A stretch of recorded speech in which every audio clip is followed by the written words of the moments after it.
The medical bay on Outpost 17 was very quiet. The only sounds were the soft beeping of machines and the low hum of the life support systems. In the center of the room, a young girl lay on a floating medical bed. Her name was Sira, and she was 12 years old. Sira was not human. She belonged to a species called the Velrani. Her people had skin that looked like living crystal. When a Velrani was healthy, their skin would glow with beautiful colors. Patterns of light would dance across their bodies like stars moving through the night sky. But Sira's skin was not glowing now. It had turned gray, like stone that had been left in the rain for too long. The lights that should have been dancing across her body had gone dark 3 days ago. 5 alien doctors stood around her bed. They looked at their screens and talked in low voices. Their leader was named Torvax. He was tall and thin, with 4 eyes that blinked one after another. His skin was the color of old metal, and he had 6 arms that moved constantly as he talked. "There is nothing more we can do," Torvax said. His voice was flat and cold. "The girl is dying. Her neural lattice is breaking apart. Our machines have confirmed this many times. According to the rules of medicine, we must stop trying to help her and let her die in peace."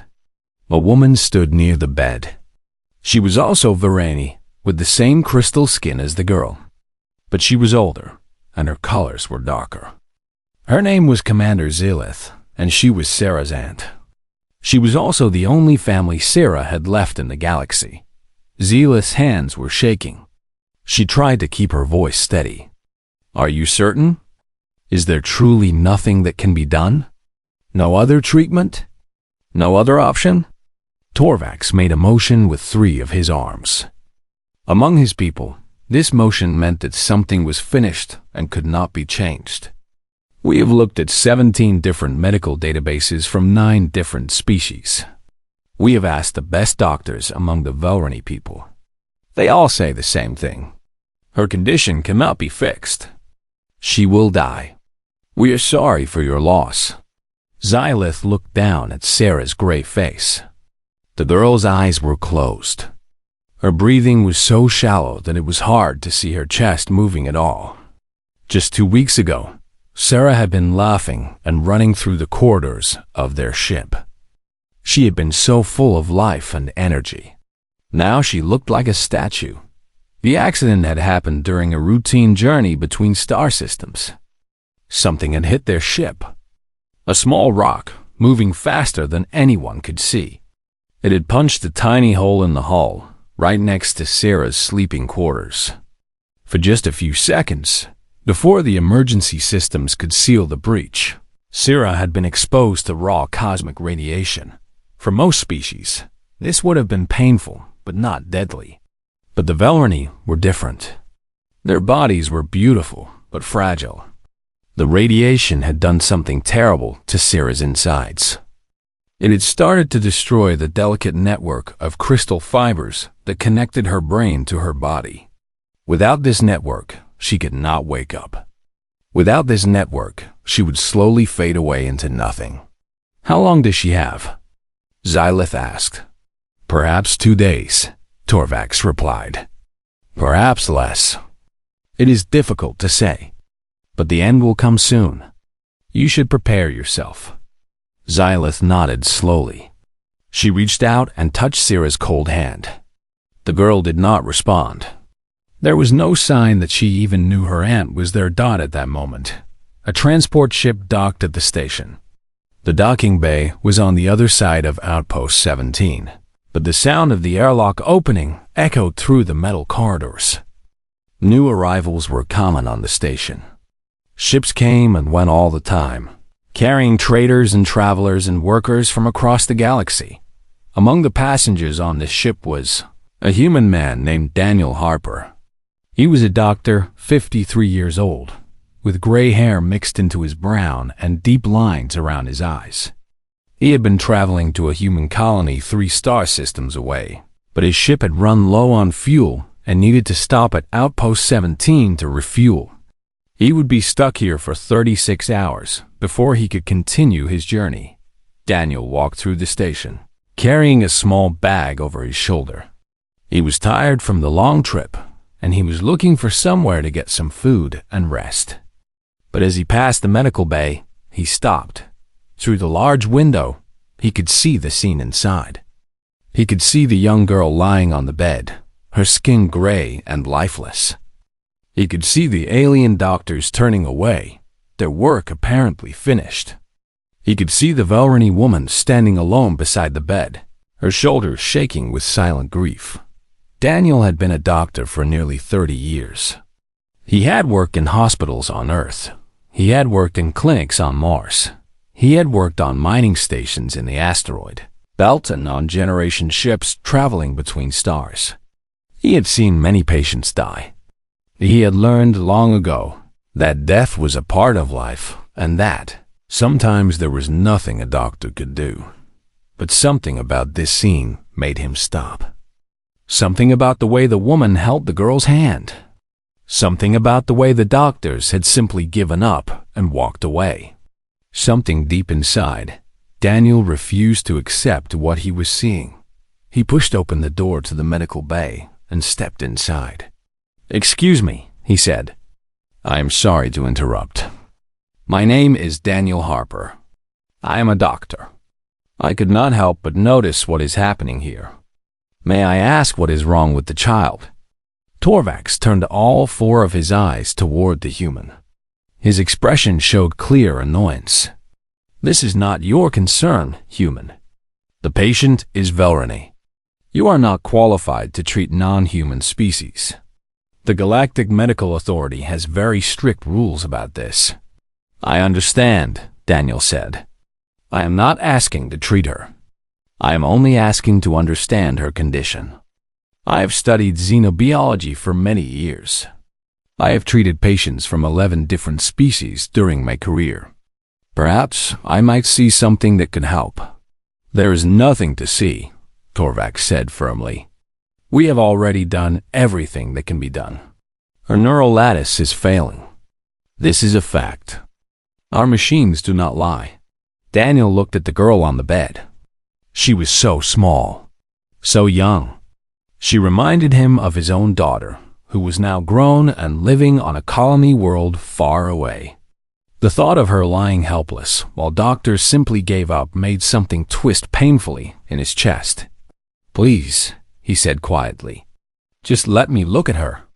What harm can it do?" Xylith stepped forward. Her eyes were wet with tears, but her voice was steady. "Let him look," she said. "As he says, what harm can it do now? My niece is dying. If this human wants to look at her, I will allow it." Torvax made a sound that translated roughly to frustrated agreement. "Very well, but do not touch anything. Human medical practices are considered very basic by galactic standards. Your species still cuts open bodies to heal them. This is seen as barbaric among civilized peoples." Daniel did not respond to the insult. He simply nodded and moved closer to the bed. He looked down at Sarah's gray face, at the patterns on her skin that should have been glowing but were now completely dark. He pulled a small scanner from his pocket and began to examine her, his eyes moving between the device in his hand and the holographic displays floating above the bed. He did not know yet that he was about to start a fight. A fight against alien science. A fight against rules and protocols. A fight for the life of a little girl that everyone else had already given up on. But deep in his heart, Daniel Harper had already made a decision. He was not going to walk away. He was not going to let this child die without trying everything possible to save her, because that was what it meant to be a doctor. That was what it meant to be human. Daniel Harper spent the next hour looking at every piece of information the alien doctors had collected about Syrah. He read through their reports. He studied their scans.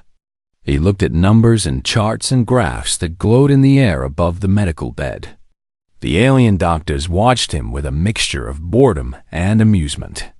To them, he was just a primitive human playing with technology he did not understand, But Daniel was not playing. He was working. He was thinking. He was looking for something that everyone else had missed.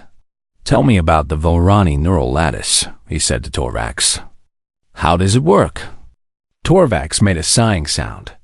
The Voronoi neural lattice is a network of crystal fibers that runs throughout the body. It connects the brain to every other part of the organism. It is what allows the Voronoi to control their bioluminescence, their color patterns.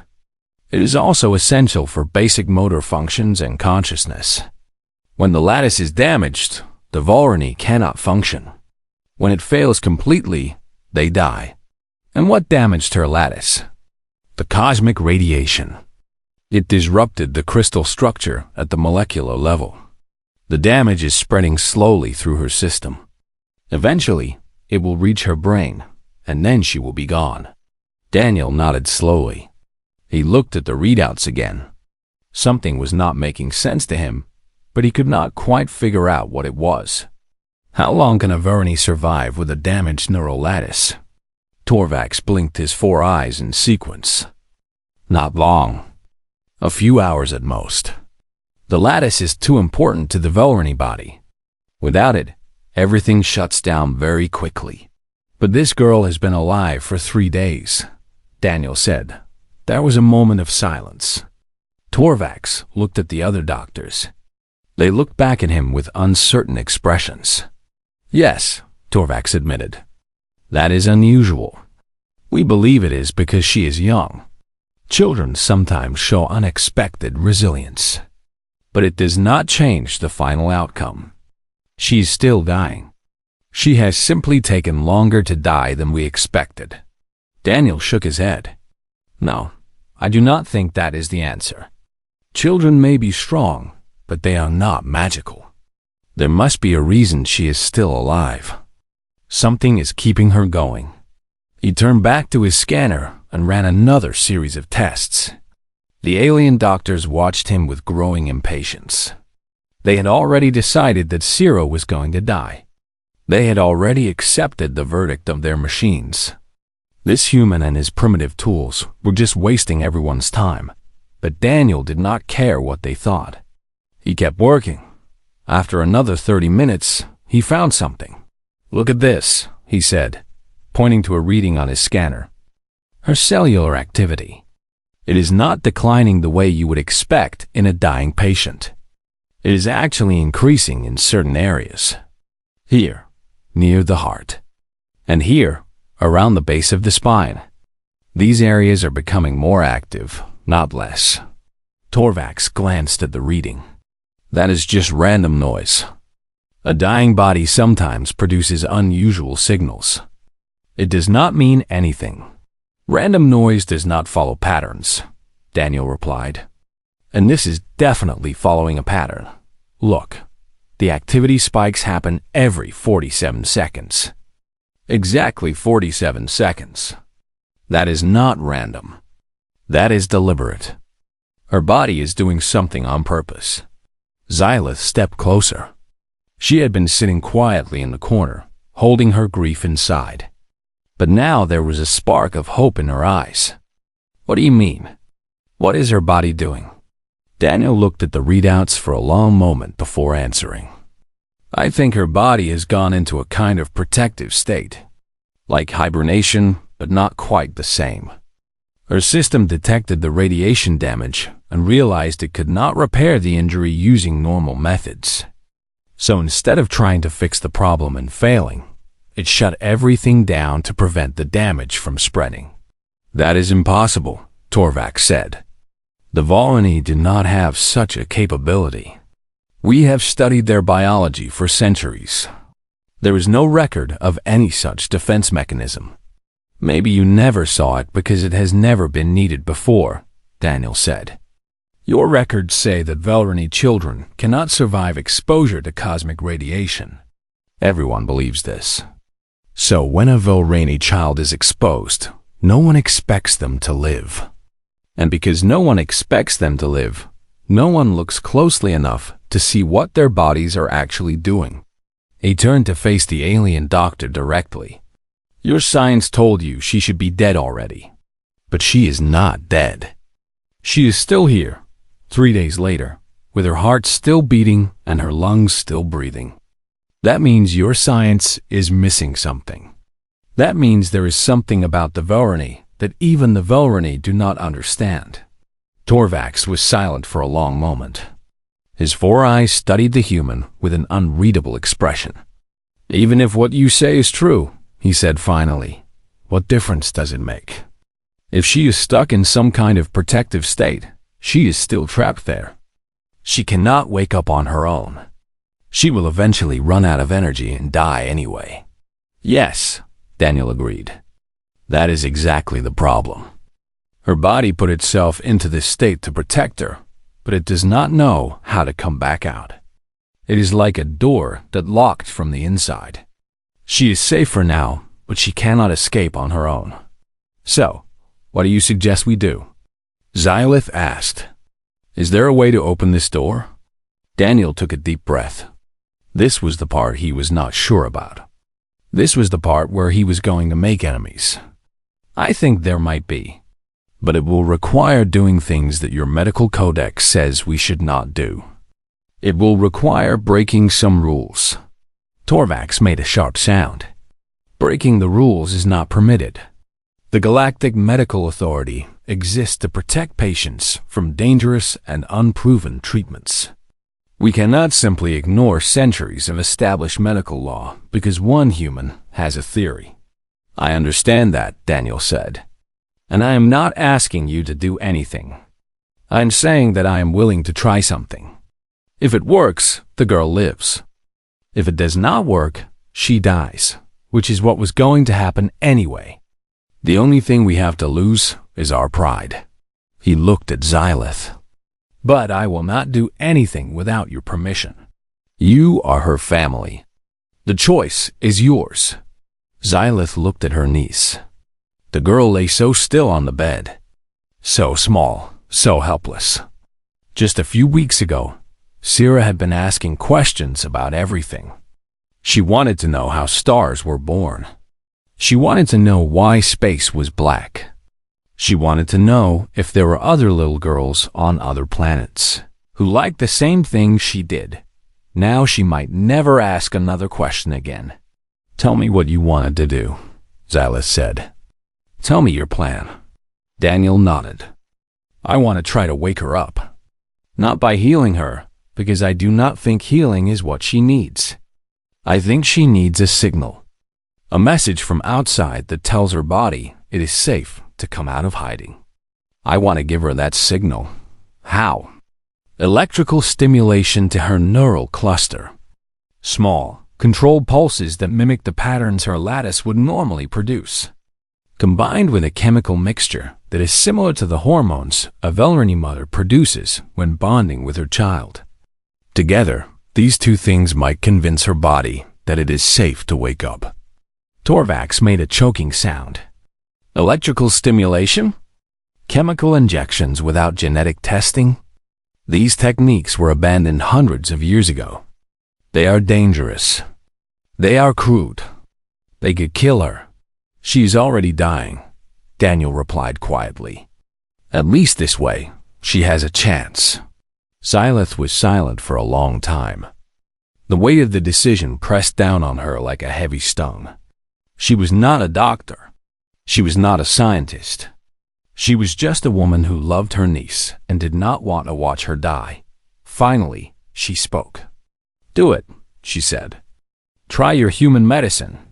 Whatever happens, at least we will know that we did not give up. Torvax started to protest, but Xylith raised her hand to stop him.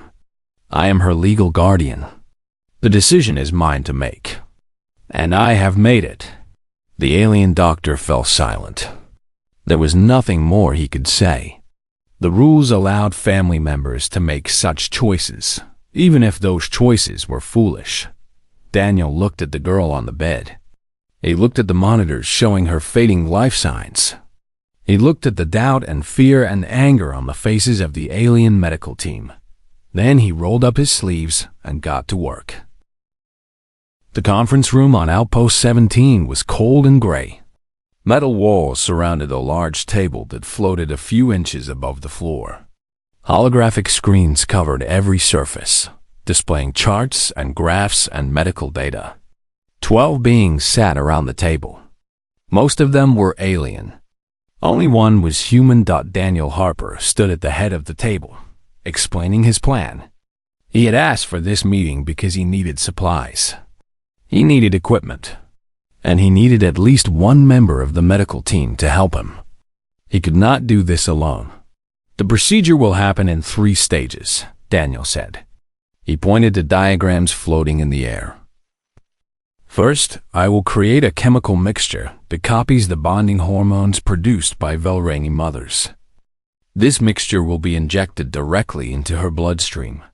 It should help calm her system and prepare it to receive external signals. How will you create this mixture? Asked the doctor with blue skin and no visible mouth. He communicated through vibrations in his throat. You do not have access to Velrani biological samples. The station's chemical fabricators can synthesize most organic compounds, Daniel replied. I have already studied the molecular structure of Velrani hormones in your database. I can create something very close to the real thing. It will not be perfect, but it should be close enough to work. Should be, Torvax repeated. He was sitting at the far end of the table, his 4 eyes fixed on Daniel with obvious suspicion. You are asking us to risk a child's life based on things that should work and might work. This is not science.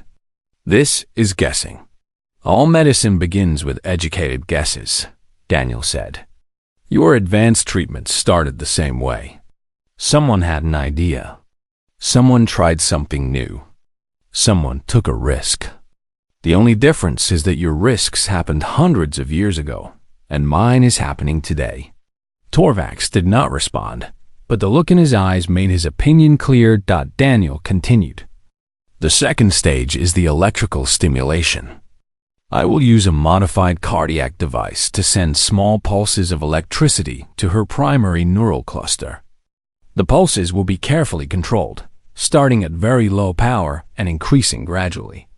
The goal is to mimic the natural signals that her lattice would normally produce. If her body recognizes these signals, it might begin to respond. And if her body does not recognize them, asked another doctor, this one a tall being with gray skin and 3 arms. What happens then? Then we try different patterns, different frequencies, different timing. We keep adjusting until we find something that works. Or until you kill her, Torvax said. Yes, Daniel admitted. That is also a possibility. I will not pretend otherwise. This treatment is risky. It might not work, but doing nothing is also a choice, and that choice leads to only one outcome. At least my way offers hope. The room was silent for a moment. The alien doctors looked at each other, communicating through glances and subtle gestures that Daniel could not understand. They were clearly uncomfortable with what he was proposing. His methods were old. His approach was primitive. Everything about human medicine seemed crude and dangerous to them, but they also could not deny that their own methods had failed. Their advanced technology had not saved the girl. Their centuries of medical knowledge had not found an answer. They had already declared her dead. What did they have to lose by letting this human try? Finally, a young Velrani nurse named Kira spoke up.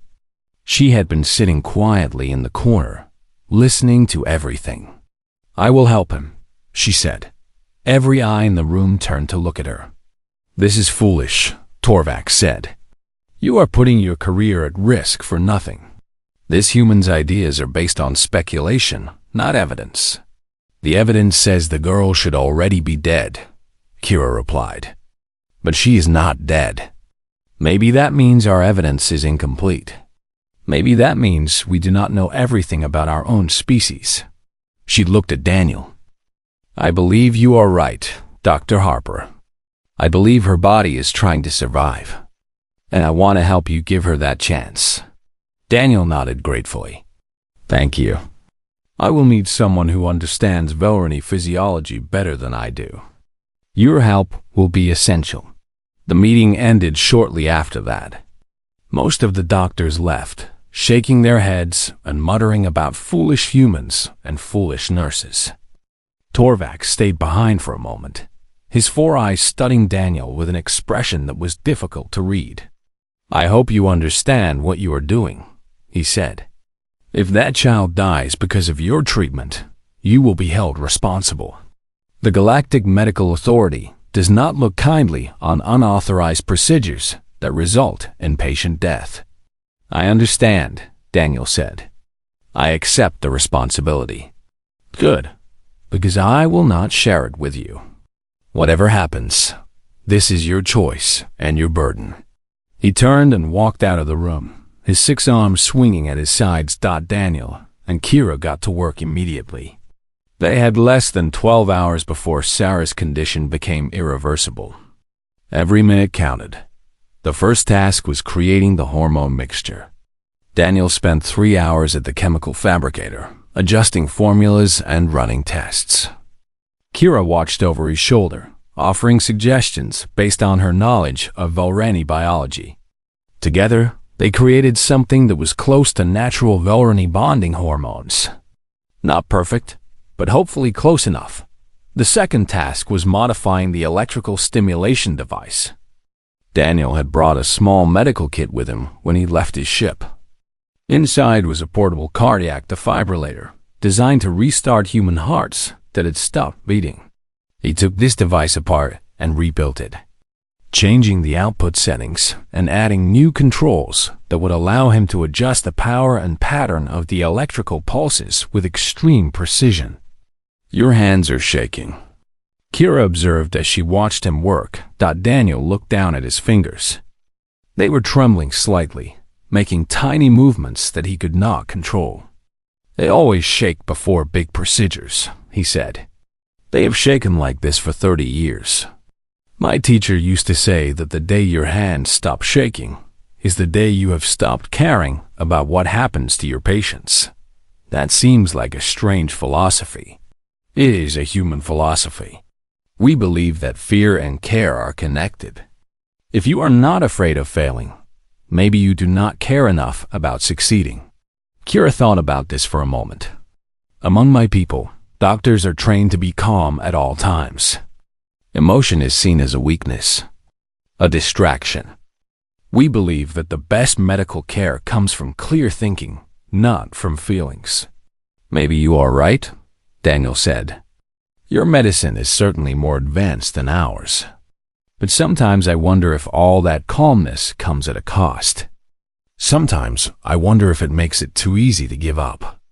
When you do not feel the weight of a life in your hands, maybe it is easier to let that life slip away. He finished assembling the device and held it up to examine his work.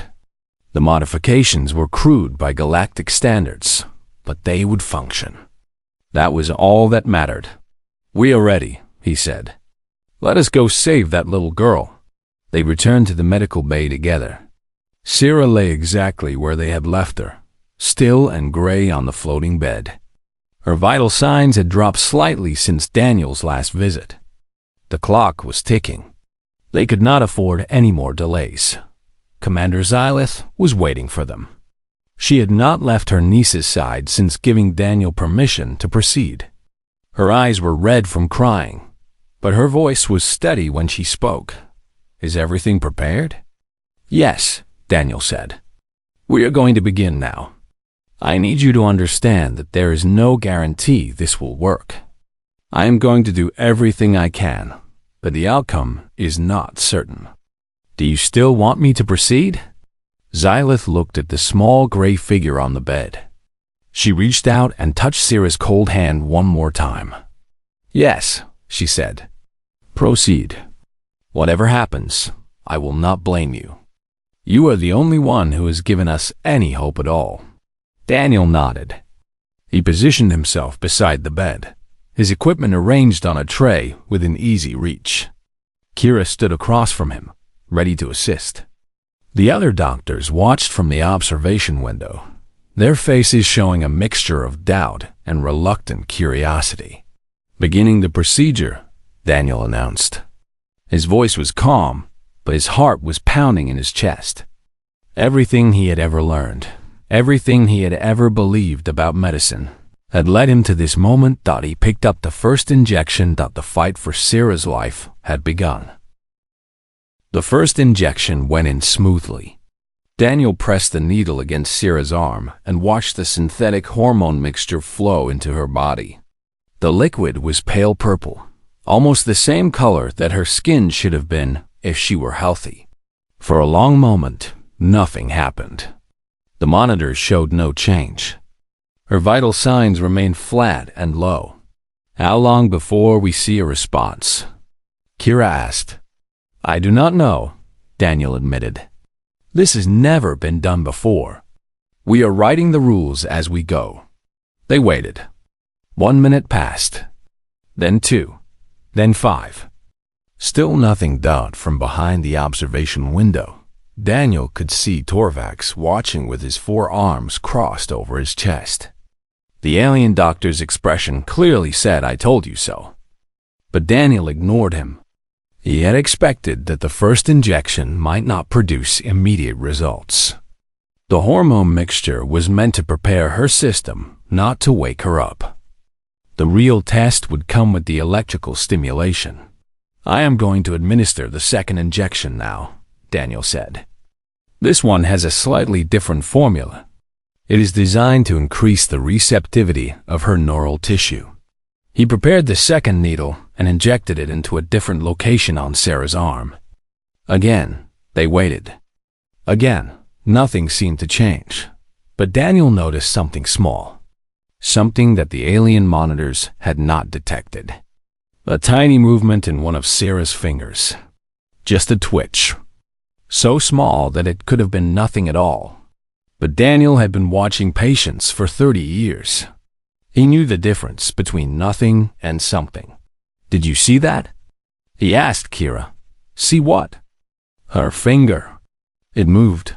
Kira looked at Sarah's hand. "I did not see anything." "Are you sure?" "No," Daniel said honestly. "I am not sure. But I think we should proceed to the electrical stimulation. I think her body is starting to respond, even if the machines cannot detect it yet." He picked up the modified defibrillator and positioned the contact pads against Sarah's chest near her heart. The device hummed softly as it charged. Daniel set the power level to the lowest possible setting. He did not want to risk hurting her with too much electricity too quickly. "Charging to 10%, he announced. Clear. A soft pulse of energy flowed from the device into Sarah's body. The monitors flickered briefly, but showed no significant change. "Nothing," Torvax said from behind the window. His voice came through the intercom, flat and unsurprised. "Your primitive methods are having no effect." Daniel ignored him. "Charging to 15%. Clear." Another pulse. Another moment of waiting. Another apparent failure. But then Kira gasped. "Dr. Harper, look at her skin." Daniel looked down at Sarah's arm. There, just above her wrist, one of the bioluminescent patterns on her skin had flickered. It was just a flash of light, barely visible, lasting less than a second. But it had definitely happened. "I saw it," Daniel breathed.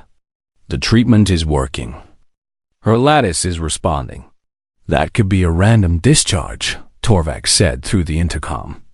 "Electrical stimulation can cause involuntary reactions in dying tissue. It does not mean she is recovering. It means something is happening," Daniel replied. "And that is more than was happening before." He increased the power again. 20%. Another pulse. This time, the flicker was stronger. A faint glow appeared on Sarah's forehead and slowly spread down toward her neck before fading away. "Commander," Xylith let out a soft cry. "Her colors. They are coming back. Do not get your hopes up too quickly," Daniel warned. "We have a long way to go. But this is a good sign. Her body is beginning to wake up. For the next 2 hours, Daniel continued the treatment. He adjusted the power levels carefully, watching Sarah's responses and making changes based on what he observed. Some pulses seemed to work better than others. He learned that a longer, gentler pulse produced better results than a short, sharp one. He learned that the timing mattered, that waiting exactly 47 seconds between pulses matched the natural rhythm he had detected earlier. Slowly, steadily, Sarah began to change. The gray color receded from her skin, replaced by the faint violet of healthy Volrani tissue. The bioluminescent patterns appeared more frequently, glowing brighter and lasting longer each time. Her vital signs began to climb, little by little, toward normal levels. The alien doctors in the observation room had stopped talking. They stood in silence, watching something they believed to be impossible. Their databases said this could not happen. Their centuries of knowledge said this child should be dead. But she was not dead. She was coming back to life. One pulse at a time. At the 3-hour mark, Sarah's hand moved. Not just a twitch this time, but a real movement. Her fingers curled slightly, then relaxed. A moment later, her other hand did the same thing. "She is regaining motor control," Kira said, her voice filled with wonder. "A neural lattice is reconnecting to her limbs." Daniel nodded, but he did not allow himself to celebrate yet. The most important part was still ahead. Her body was waking up, but her mind was still trapped. Until she opened her eyes and showed that she was truly conscious, the battle was not won. "I am going to try something," Daniel said. "I am going to change the pattern of the pulses. Instead of a steady rhythm, I am going to use a more complex sequence. Something that might stimulate higher brain functions." "Is that safe?" Kira asked. "I do not know. But we have come this far. We cannot stop now." He programmed a new pattern into the device. A series of pulses that varied in strength and duration, designed to mimic the complex electrical activity of a conscious brain. It was a guess. Everything about this treatment was a guess. But Daniel had learned to trust his instincts over 30 years of practicing medicine. He pressed the button. The series of pulses flowed into Sarah's body. For a long moment, nothing happened. The room was completely silent. Even the machines seemed to be holding their breath. Then Sarah's eyes opened. They were unfocused at first, staring at nothing. But slowly, gradually, they began to move. They shifted from side to side, looking at the lights above her, at the machines around her, at the faces of the people standing beside her bed. Finally, her eyes found her aunt's face. "Zilith?" she whispered. Her voice was weak, barely louder than a breath. But it was her voice. It was Sarah's voice, speaking for the first time in 3 days. Zilith burst into tears. She grabbed her niece's hand and held it tight, afraid to let go, afraid that this might all be a dream. "I am here, little one. I am here. You are going to be okay. You are going to be okay." Daniel stepped back from the bed. His hands were still shaking, but now they shook with relief instead of fear. He had done it. Against all odds, against all expectations, against every rule of alien science. He had done it. Sarah was alive. Behind the observation window, Torvax stood frozen. His 4 eyes were wide with shock. He'd seen the impossible happen right in front of him. Everything he believed about medicine, about the limits of what could be achieved, had been shattered in the space of a few hours. The other doctors crowded around the window, talking rapidly in their own languages. Some of them looked amazed. Others looked frightened. A few looked angry, as if Sarah's survival was somehow an insult to their professional pride. But none of them could deny what had happened. A dying child had been saved by a human doctor using techniques that the galaxy had abandoned centuries ago. Daniel turned away from the celebration around the bed. He suddenly felt very tired. The past several hours had taken everything out of him. He needed to sit down. He needed to rest. But as he walked toward the door, Kira stopped him. "Dr. Harper," she said, "what you did today, I have never seen anything like it. You saved her life when everyone else said it was impossible." Daniel smiled wearily. "I did not save her life. Her own body did that. I just helped it find the way." "That is not true, and you know it.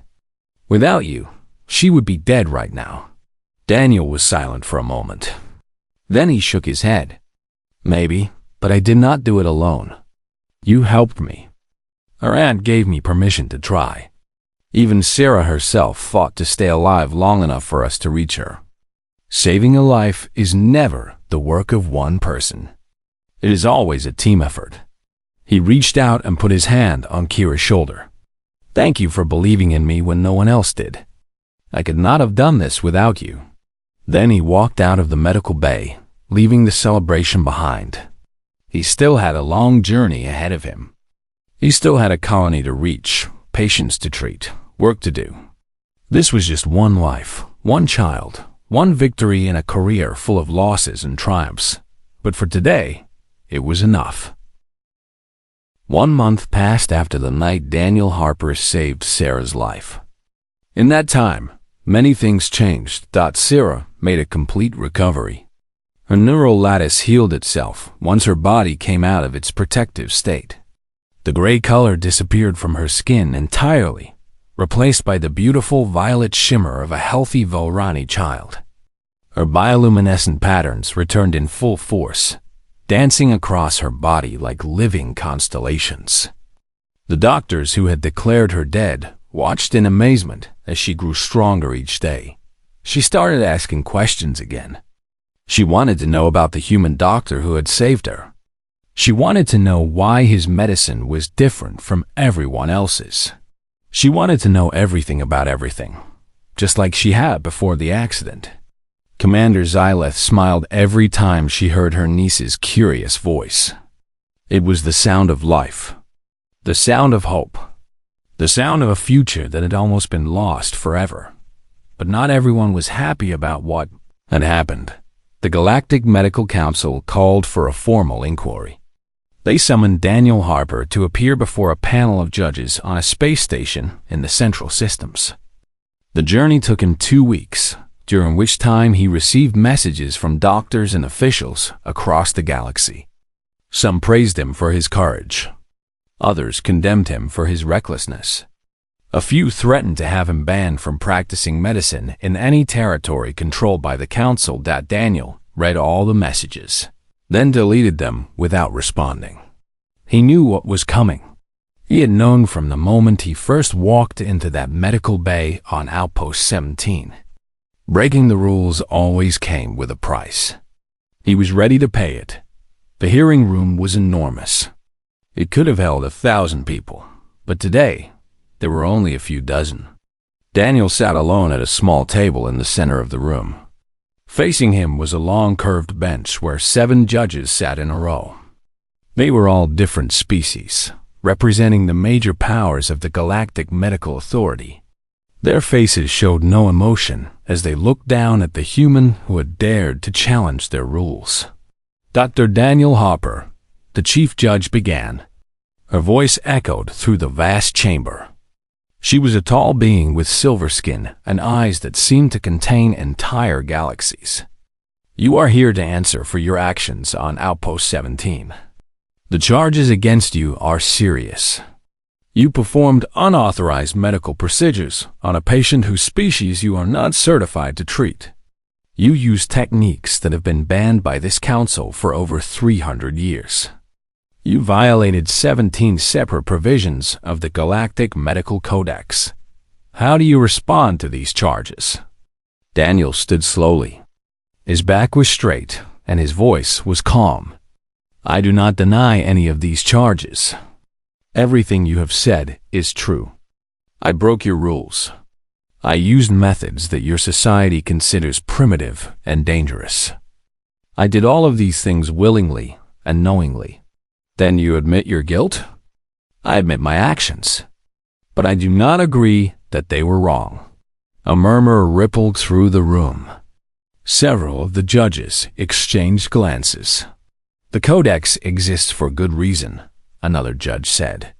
He was a being with 4 arms and a face that looked like carved stone. "It protects patients from harmful and unproven treatments. It ensures that medical care across the galaxy meets a certain standard.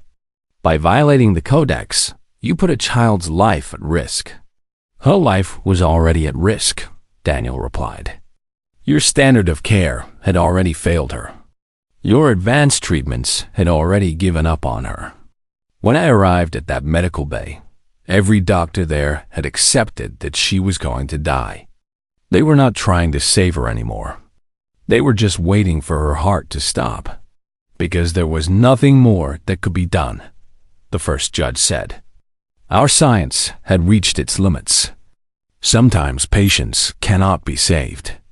That is a reality that all doctors must accept." "No," Daniel said firmly. "That is a reality that some doctors accept, but not all of us. Where I come from, we have a different philosophy. We do not give up on patients just because the machines tell us they are going to die. We keep fighting until the very end. Sometimes we lose. Often we lose. But sometimes, just sometimes, we find a way to win." He stepped forward, his eyes moving from one judge to the next. "Your medicine is incredible. Your technology can do things that humans could only dream of a few centuries ago. But somewhere along the way, you lost something important. You became so focused on rules and protocols and statistical probabilities that you forgot what medicine is really about." "And what is that?" the chief judge asked. "People," Daniel said. "Individual living beings who deserve every possible chance to survive. Not numbers on a chart. Not cases to be filed and forgotten. People with families who love them. With dreams they have not yet fulfilled. With futures that might be taken away if no one is willing to fight for them." The room was silent. Daniel continued. "I did not save that girl by being smarter than your doctors. I did not save her because human medicine is better than yours. I saved her because I refused to accept that nothing could be done. I looked at her lying on that bed, and I asked myself what I would want someone to do if that were my daughter.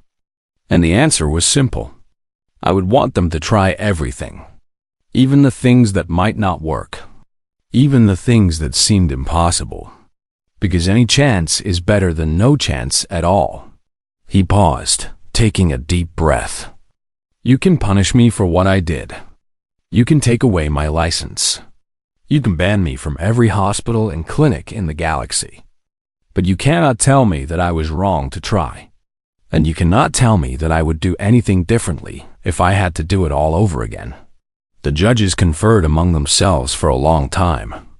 Daniel waited patiently, his hands folded in front of him. He had said everything he needed to say. Whatever happened next was out of his control. Finally, the chief judge spoke. "Dr. Harper, this council has considered your case carefully. Your actions were highly irregular. You violated rules that have protected patients for centuries.